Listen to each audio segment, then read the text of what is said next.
Il était une fois à Lagos, une ville où les buildings grattent les nuages et les secrets rampent dans les égouts, une femme crut aimer un homme. Mais ce n'était pas un homme. C'était un test. L'odeur du bitume mouillé se mêle à celle du pain grillé. Le soleil se lève sur les quais, quartier aux ruelles colorées et contrastes brutaux, où les Range Rover croisent les wheelbarrows. Adana Okori, 27 ans, enseignante dans une école communautaire, ajuste son foulard en coton indigo devant la baie vitrée de son studio. Derrière ses yeux doux, se cache une âme forgée par la trahison et le feu. Elle vit avec dignité, bien que son quotidien soit une lutte. Les factures, les anciens soupirs de son ex-fiancé disparu du jour au lendemain, la pression familiale. Son sourire est une stratégie de survie. Elle croit encore à l'amour, mais ne croit plus aux hommes.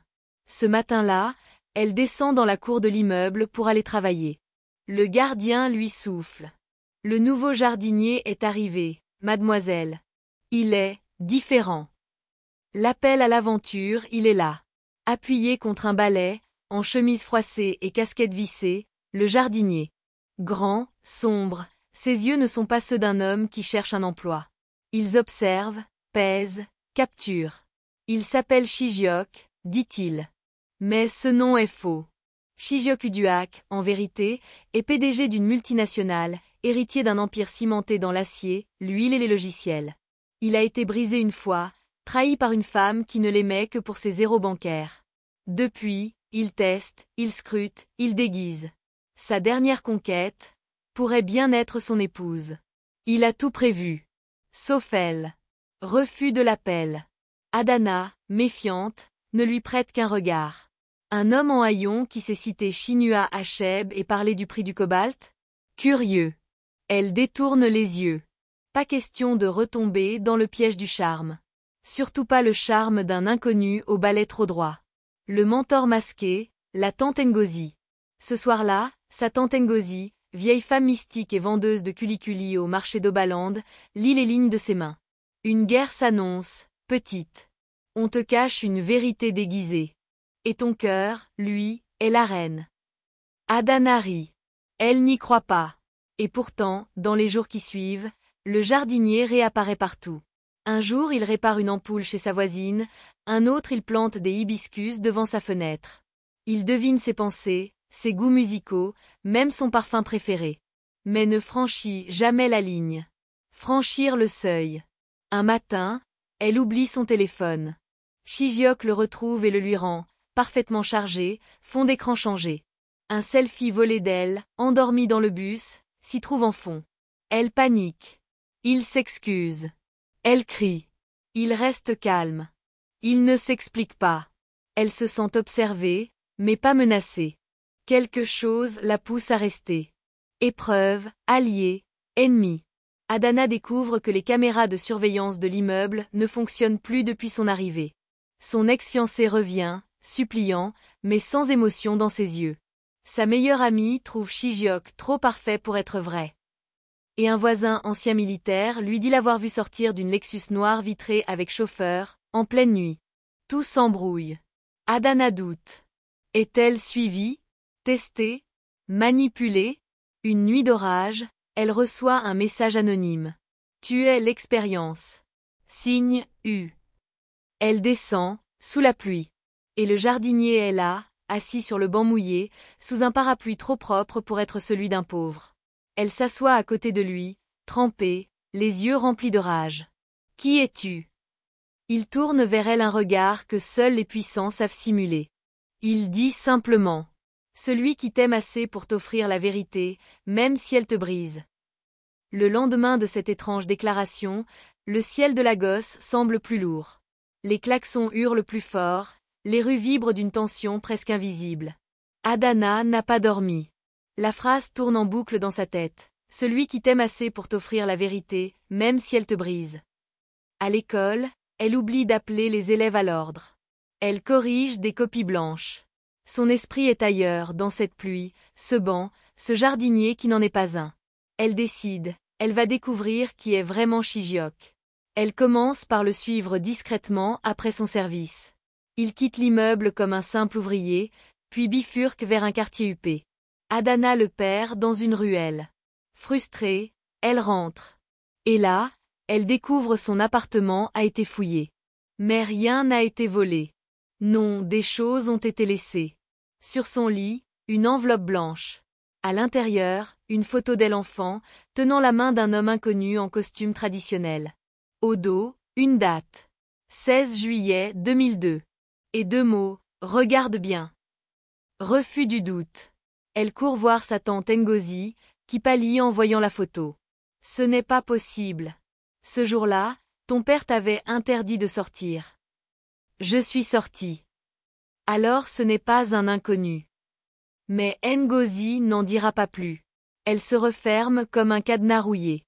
Le seuil suivant, trahison inattendue. Le soir, Adana reçoit un appel. Numéro masqué. Voix déformée. Le jardinier t'a menti. Il n'est pas seul. Il est un pion dans un jeu bien plus vaste. Tu dois aller dans l'immeuble Victoria Tower, 7e étage, 22 heures. Viens seul. Elle hésite. Mais l'envie de vérité est plus forte que la peur. Épreuve, l'étage interdit. 22 heures l'immeuble est abandonné depuis des années, mais ce soir, une lumière clignote au 7e. Elle monte. Chaque marche grince comme une menace. Au 7e étage, une porte entr'ouverte. Elle entre. À l'intérieur, une pièce vide. Sauf une chose. Un immense miroir à 2 faces. Derrière la glace, elle voit son reflet, mais le reflet sourit alors qu'elle reste figée. Puis la glace devient écran. Et une vidéo démarre. Elle voit des images d'elle-même, filmées en cachette, au marché, à l'école, même dans sa chambre. Puis Shijiok, sans le déguisement, costume, montre à 200 000 Naira, dans des réunions d'affaires, dans des aéroports. Ensuite, son ex-fiancé. Avec lui. Il se serre la main. Il signe un contrat. Une date. La date de leur rupture. Adana tombe à genoux. C'était un piège, murmure-t-elle. Mais la vidéo continue. Et soudain, l'homme en costume de la première photo d'enfance apparaît. Le même que celui que Ngozi avait refusé de nommer. Il parle dans la vidéo, fixant la caméra. Ma fille ne doit pas ignorer la vérité de son sang. Un jour, elle devra choisir entre l'amour et la justice. La pièce s'éteint. Adana est seule dans le noir. Mais elle n'est plus la même. Une colère glacée coule dans ses veines, mêlée à une peur primitive. Quelque chose s'est brisé. Mais quelque chose d'autre est né. Elle se redresse, les poings serrés. Je ne fuirai plus. Je vais découvrir toute la vérité. Même si elle m'avale. Elle redescend. Prête à confronter Shijiok. Mais à la sortie de l'immeuble, une voiture noire sans plaque freine devant elle. Une vitre teintée s'abaisse lentement. À l'intérieur, un homme aux lunettes noires et au visage brûlé. Il lui dit calmement. On a besoin de vous, mademoiselle Okori. Le PDG vient d'être enlevé. La voiture file à toute allure à travers les artères nocturnes de Lagos. L'homme au visage brûlé ne parle pas. Seul le cliquetis d'un vieux bracelet en ivoire à son poignet remplit le silence. Adana, assise à l'arrière, garde les bras croisés, les yeux fixes sur le bitume défilant. Le mot enlèvement résonne dans sa tête comme un écho absurde. Enlevé? Shijiok? Le jardinier milliardaire? L'illusionniste d'émotion? Cela ne fait aucun sens. Mais la voiture s'arrête brusquement devant un bâtiment en retrait, dissimulé derrière une église évangélique et un kiosque de recharge de cartes SIM. Le portail s'ouvre comme s'il reconnaissait le véhicule. Ils entrent. L'initiation, découvrir les gardiens du mensonge. À l'intérieur, un salon mal éclairé. Des ventilateurs vrombissent. Des visages surgissent de l'ombre. 5 personnes, toutes vêtues de noir. 2 femmes, 3 hommes. Adana est invitée à s'asseoir au centre, sur une chaise en bois sans dossier. Une vieille femme aux dreadlocks blanches la fixe avec des yeux qui ont vu trop de vérité. Tu ne connais rien à la vie que tu vis.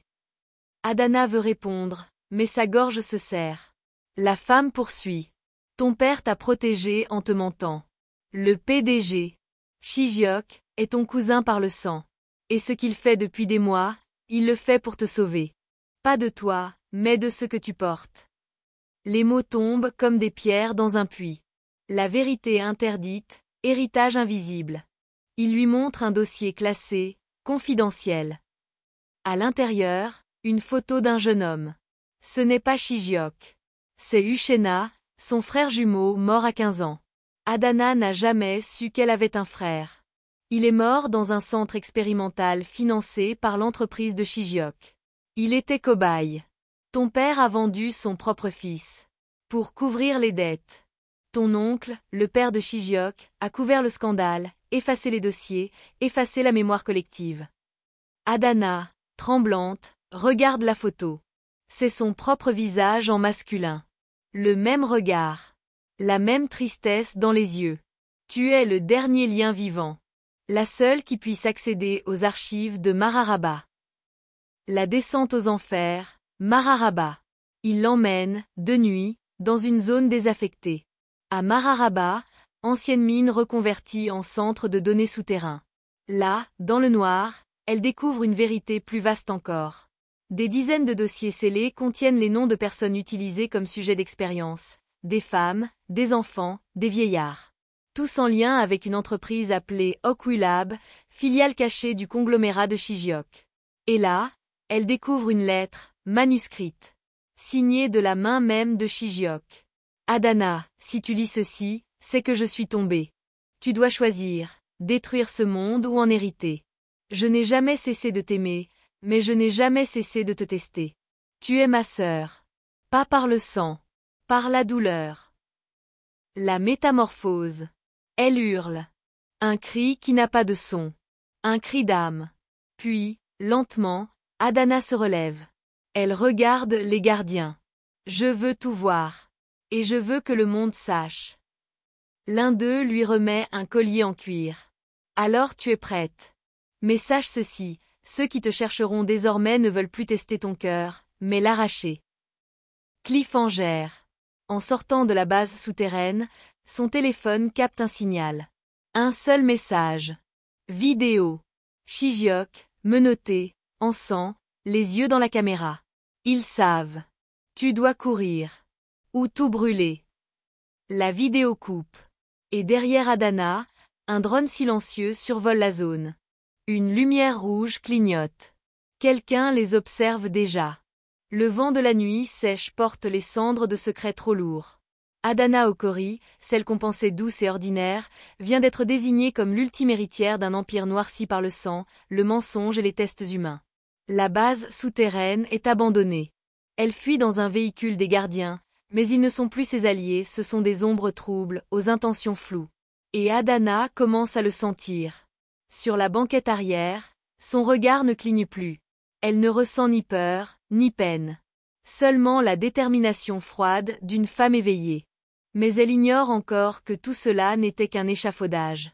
Et que le véritable piège est maintenant en train de se refermer. Les temptations du pouvoir.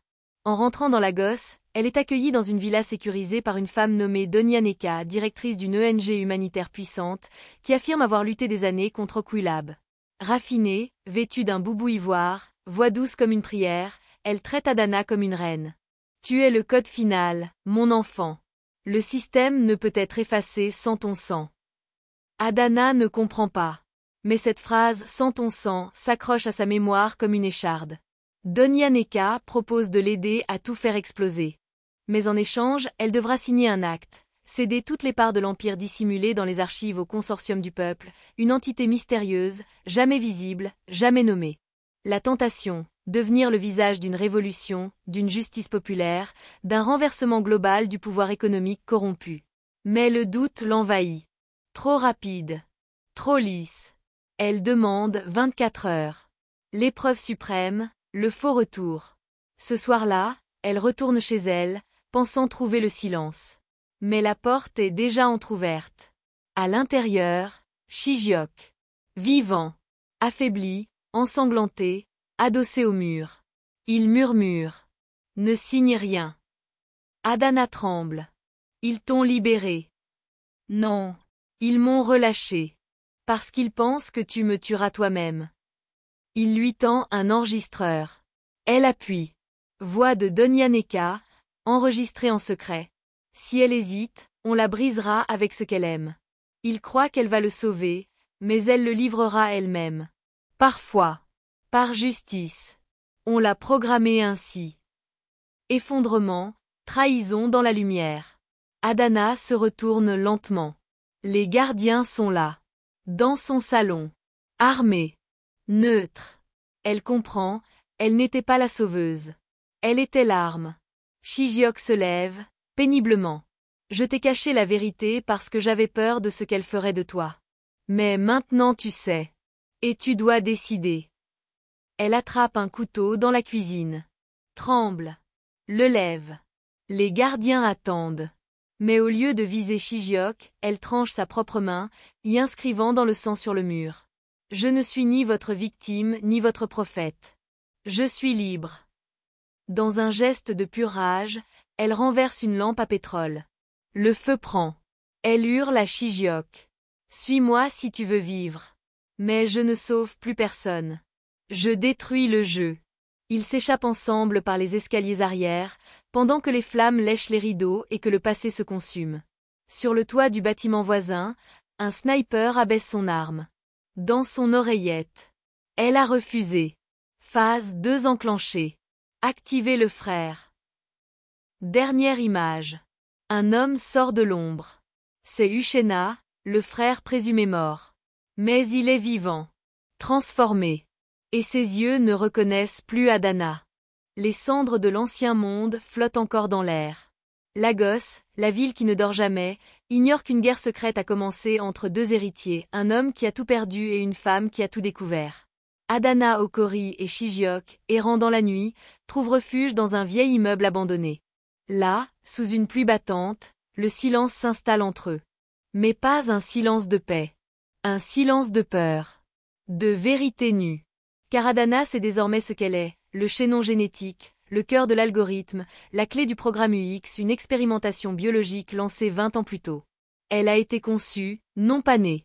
Et elle n'est pas seule. Quelqu'un d'autre partage le même code. Quelqu'un que l'on croyait mort. Le frère réincarné. Une vidéo fuite dans les médias clandestins. Un homme, filmé dans une base militaire secrète. Même regard qu'Adana. Même cicatrice de naissance. Il parle d'une voix calme, posée. Je suis Uchenna Okori. J'ai survécu au projet UX. Je ne suis pas votre ennemi. Mais je suis le remède. Et elle est l'arme. La ville explose. Les réseaux sociaux hurlent. La femme artificielle, la sœur du monstre, la déesse codée. Les rumeurs enflent. Certains l'appellent la révolution. D'autres veulent sa tête. Adana regarde son reflet dans une flaque. Je suis humaine. Shijiok la regarde. Il ne dit rien. Mais dans ses yeux, la même peur qu'ont les humains face à l'inconnu. La trahison de l'amour. Il se cache dans les égouts d'Obalande. Là, une vieille connaissance de Shijiok les aide, Samira, hackeuse, ancienne amante, désormais cybermilitante. Elle montre à Adana l'ampleur du programme UX, implant, manipulation hormonale, cellules à activation mentale. Son ADN déclencherait des portails dans les systèmes numériques, rendant l'intelligence artificielle capable d'émuler l'émotion humaine. Tu n'es pas seulement humaine, Adana. Tu es la dernière évolution. Une fin. Ou un début. Mais Adana ne sait plus ce qu'elle ressent. Même son amour pour Shijiok devient une pièce suspecte sur l'échiquier. Qui aime-t-elle? L'homme? Ou le stratège? L'humain? Ou le bourreau? Samira la prend à part. Il savait depuis le début, Adana. Tu n'étais pas un test. Tu étais l'arme. Et il voulait t'activer. Par l'amour. La mort symbolique, l'effondrement. La nuit suivante, Adana s'enfuit seule dans le chaos des marchés de nuit. Elle veut disparaître. Mais on l'attend. Un camion militaire surgit. Elle court. Une balle frôle sa tempe. Elle s'effondre dans une ruelle. Mais ce n'est pas l'armée. C'est Uchenna. Vivace. Calme. Étrangement doux. Il s'agenouille. Tu n'es pas prête. Mais tu dois l'être. Parce que si tu ne viens pas à moi, ils te captureront. Et ils te videront de tout ce que tu es. Elle recule, le souffle court. Tu es mort. Je t'ai vu, sur cette photo. Ce n'était pas moi. C'était le prototype raté. Moi, j'ai été le succès. L'ultime tentation. Uchenna tend une seringue. Une dose. Et tu accèdes à tout. Ta mémoire génétique, ton potentiel, ton vrai nom. Elle hésite. Sa main tremble. Mais au moment d'injecter, Shijiok surgit. Arme au poing. Recule, Uchenna. Elle ne t'appartient pas. Le frère rit. Tu crois qu'elle est à toi? Tu ne comprends toujours pas. Ce n'est pas une femme. C'est une clé. Et toi, tu n'es qu'une serrure usée. Un tir. Une explosion. Une lumière blanche. Quand Adana ouvre les yeux, elle est seule. Ses bras sont couverts de lignes lumineuses. Des signes géométriques, gravés sous la peau, brillent doucement. Une voix résonne dans sa tête. Pas celle d'Uchena. Pas celle de Shijiok. La sienne. Mais augmentée. Version 1.0. Activation réussie. Protocole, Adana commence. Il ne reste rien du Lagos qu'Adana connaissait. Ce n'est plus une ville, c'est un échiquier mouvant, où chaque pas peut déclencher un piège, une guerre, ou un souvenir volé. Depuis son éveil, Adana voit. Elle voit à travers les murs, à travers les discours, à travers les regards. Les lumières de la ville brillent désormais en langage crypté, les gens lui apparaissent comme des vecteurs d'intention. Elle lit le monde. Elle le déchiffre. Elle le sent respirer. Mais ce nouveau pouvoir n'est pas un don. C'est une inondation. Chaque pensée est amplifiée, chaque souvenir revisité, chaque émotion reprogrammée. Elle entend des voix pas humaines, des systèmes, des lignes de code, des milliards d'algorithmes cherchant à se connecter à elle. Elle est devenue un pont vivant entre l'intelligence humaine et la machine. Et le monde l'a compris. Le signal. Partout, dans les villes africaines interconnectées, des pannes se succèdent. Réseaux bancaires tombent. Trafic aérien paralysé. Hôpitaux dans le noir. Le chaos se répand. Les États accusent les terroristes. Mais en coulisses, une rumeur enfle. La fille source est active. Des milices commencent à circuler dans Lagos, armées d'ordinateurs portables, de drones et de mouchards biochimiques. Ils ne veulent pas tuer Adana. Ils veulent la capturer vivante. Dans une station-service abandonnée, Shijiok la retrouve. Il a changé.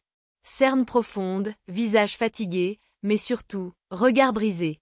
Tu n'es plus toi. Elle le regarde. Lentement. Froidement. Je suis ce que vous avez fabriqué.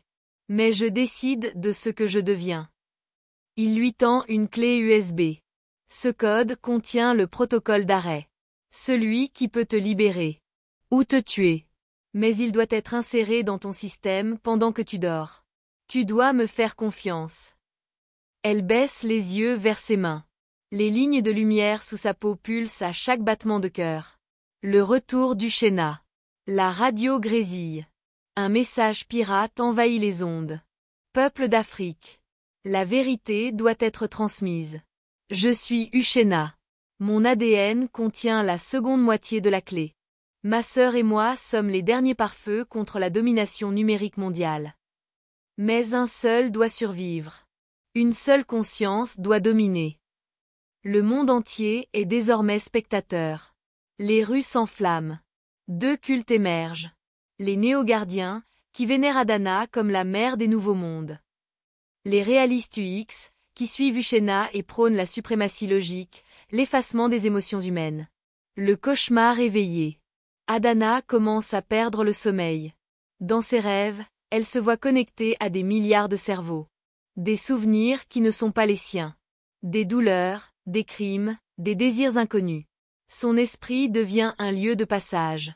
Elle se réveille nue sur un toit, entourée de câbles, branchée à un générateur inconnu. Shijiok la retrouve ainsi, horrifiée. Mais elle, calme, dit simplement. Je n'ai plus besoin de repos. Je suis une antenne. L'épreuve des larmes. Pour la première fois depuis son éveil, elle retourne à l'école où elle enseignait. Les enfants ne la reconnaissent pas. L'une d'elles, Kamsi, s'approche timidement. Madame Adana? Pourquoi tu brilles? Elle s'agenouille. Touche le front de l'enfant. Et elle voit l'avenir de Kamsi, pauvreté, rébellion, enfermement, mort à 19 ans dans une prison privée financée par Oquilab. Elle recule, dévastée. C'est là qu'elle comprend, son pouvoir ne doit pas survivre. Il n'est pas une solution. Il est un miroir de l'échec de l'humanité. Elle n'est pas une déesse. Elle est une anomalie. Le sacrifice initié. Elle retrouve Shijiok dans une chambre d'hôtel désaffectée. Insère le code. Si ça me tue, que cela soit ainsi. Je refuse d'être le futur d'un monde qui préfère l'obéissance à l'humanité.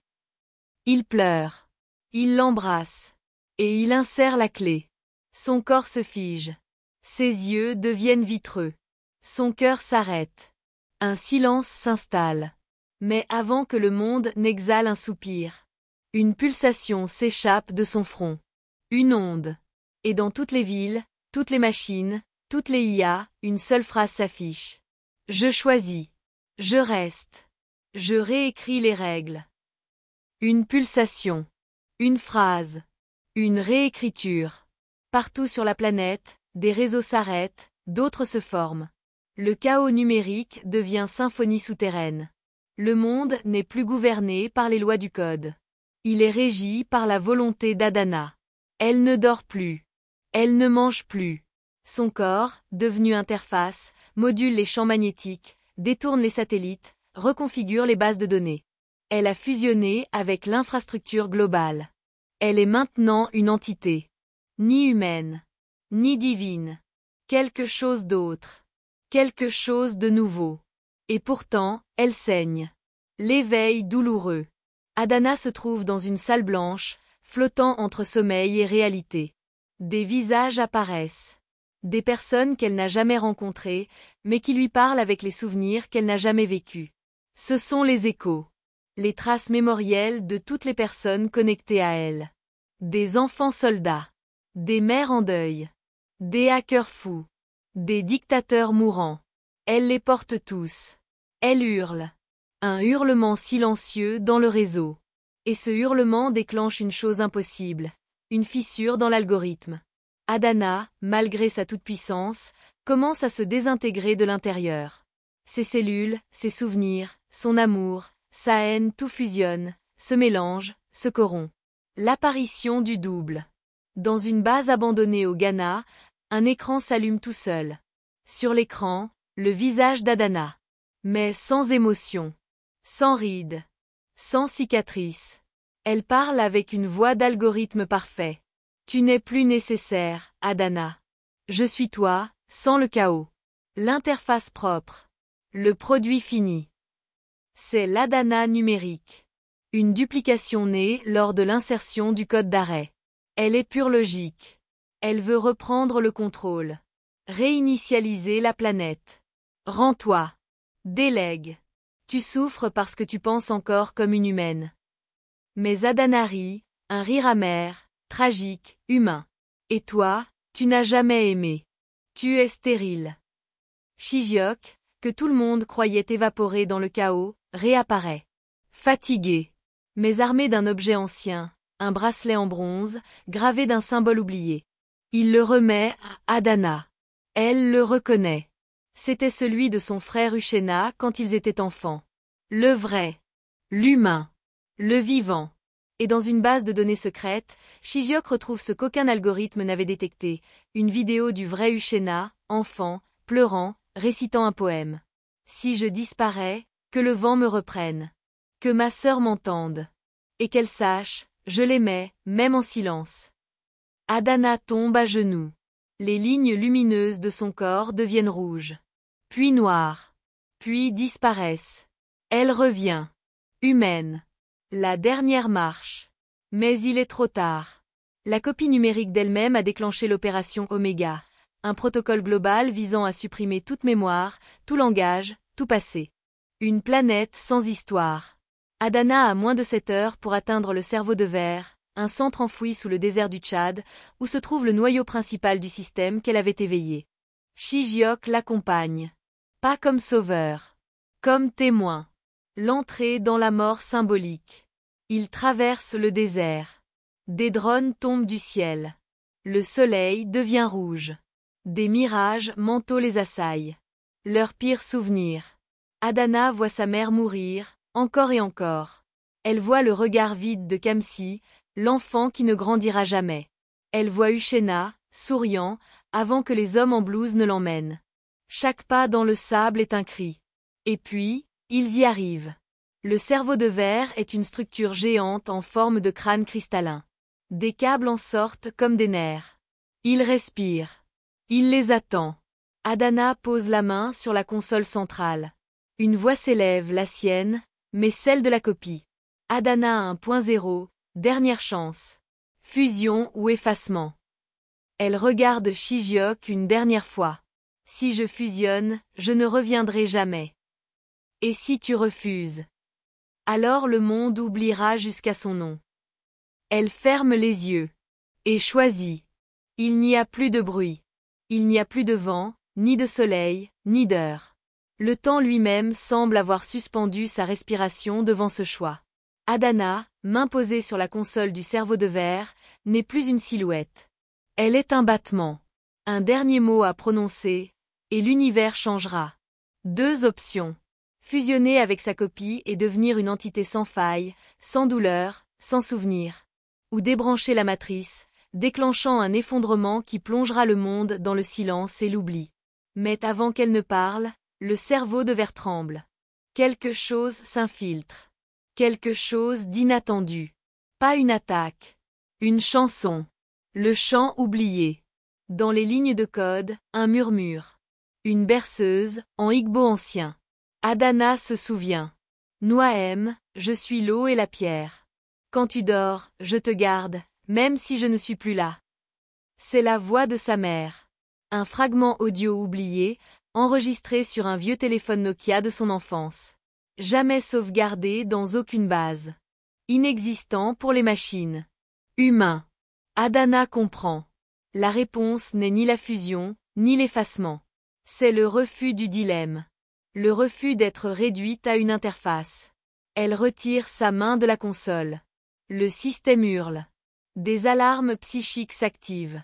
La copie d'Adana tente de la piéger mentalement. Une simulation se déclenche. Un monde parfait. Shijiok à ses côtés. Des enfants. Une école. La paix. Mais quelque chose cloche. Un détail. Le ciel n'a pas d'oiseaux. Elle comprend. C'est un leurre. Une dernière illusion. Elle brise la simulation de l'intérieur, criant son nom. Adana Okori. L'apothéose. Les structures du cerveau de verre s'effondrent. Les écrans se brouillent. Les IA globales s'éteignent. Les villes se plongent dans un silence de naissance. Mais elle ne meurt pas. Elle réapparaît, dans la chair. Un corps, tombé dans le sable. Brûlé. Fissuré. Mais vivant. Shijiok la serre dans ses bras. Tu as tout perdu. Elle sourit, faible. Non. J'ai tout choisi. L'héroïne transformée. Adana ne possède plus de pouvoir. Elle n'est plus source. Elle n'est plus pont. Elle est humaine. Et cette humanité retrouvée est sa plus grande victoire. L'ancien monde est mort. Mais un monde nouveau est possible. Sans programme. Sans prophète. Juste avec des gens. 6 mois plus tard. Adana enseigne à nouveau. Sous un arbre, dans un village au bord du fleuve. Pas de tableau blanc. Pas de réseau. Juste des enfants. Des rires. Des livres. Un jour, l'un d'eux demande. Madame, c'est quoi une intelligence artificielle? Elle réfléchit. Longtemps. C'est une question. Et c'est à nous d'y répondre. En restant vivant. Le ciel africain au crépuscule. Des oiseaux volent haut. Et un dernier code s'affiche, fugitif, dans les étoiles. U.X terminé. Projet. Humanité. Statut. Relancé. Merci d'avoir suivi l'épopée bouleversante d'Adana Okori. Si vous avez été touché par son voyage, du doute à la vérité, de l'arme à l'humain, abonnez-vous maintenant pour ne rien rater des prochaines histoires aussi puissantes, africaines, inattendues. Maintenant, parlons entre nous.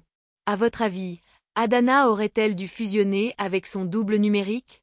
Shijiok mérite-t-il le pardon après avoir été complice au début? L'humanité est-elle prête pour une conscience comme Adana? Et vous, auriez-vous choisi de sauver le monde ou de sauver votre propre liberté? Laissez vos réponses en commentaire. Partagez cette histoire avec quelqu'un qui a besoin de croire à un nouveau mythe. Et surtout, abonnez-vous, car le prochain voyage pourrait être le vôtre. Caméra rendez-vous dans une prochaine légende.